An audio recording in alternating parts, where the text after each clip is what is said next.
তো বন্ধুরা দেখো এক কুলা হয়ে গেছে। হ্যালো ফ্রেন্ডস, সবাই কেমন আছো? আশা করছি তোমরা সবাই খুব ভালো আছো। দেখো আমি আজকে তোমাদের সাথে শেয়ার করতে চলেছি কিভাবে আমি বড়ি দেব। দেখো তার জন্য বেটে নিয়েছি বিড়ির কলাই, এটা বেটে নিয়েছি আমি। তো বেটে এটা ফেটে দিয়েছে মা, আমি ফাটতে পারিনি, তার জন্য মাই ফেটে দিয়েছে। তো এক গামলা নিয়ে চলে এসেছি। আর এখানে দেখো কুলা আছে, কুলাতে আমি অল্প করে একটু তেল মাখিয়ে নিয়েছি। তো আজকে আমি কুলাই দেবো। তো বন্ধুরা আমি চলে এসেছি মাঠের মধ্যে, একদম মাঠে খুব সুন্দর রোদ, শীতকালে রোদে তো জানো খুব সুন্দর লাগে রোদ পোয়াতে। আর শীতের বসে বসে বড়ি দেখো হাতে নিয়ে নিলাম।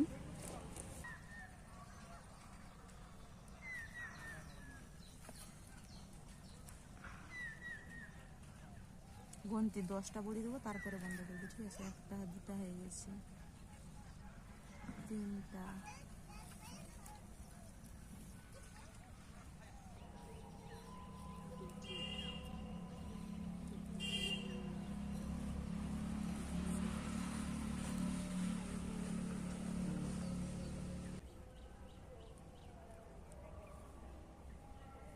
আচ্ছা, আমার বড়ি দেওয়াটা কেমন হয়েছে কমেন্টে বলবে কিন্তু।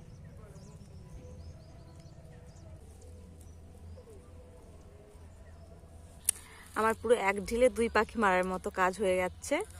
এক হচ্ছে শীতকালে রোদ পোয়ানো হচ্ছে, আর বড়ি দেওয়া হচ্ছে। এই দেখো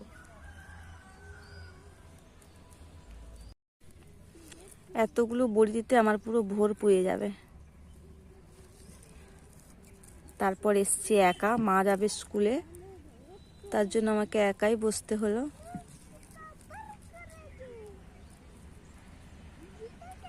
আচ্ছা, বড়ির ডিজাইনটা আমার কেমন হয়েছে বলো। যদিও আমি খুব একটা ভালো বড়ি দিতে পারি না। আর বছর এমন দিনে আমার হাতে খড়ি দিয়েছিল মা বড়ি দেওয়াতে। আগে কখনো বড়ি দিইনি আমি, বিয়ের আগে আর বাপের বাড়িতে কখনো বড়ি টড়ি দেয়নি।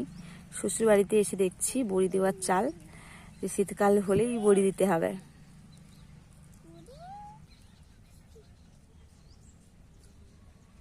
বড়ি আমার দেওয়া, এবার দিব এইটাই।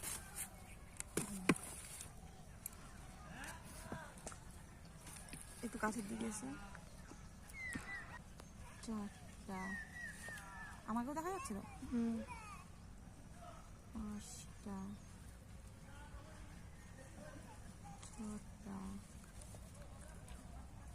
7টা, 8টা, 9টা, 10টা। এবার একটু কাছকে এসে 2টা রেখে দে, কাছকে এসে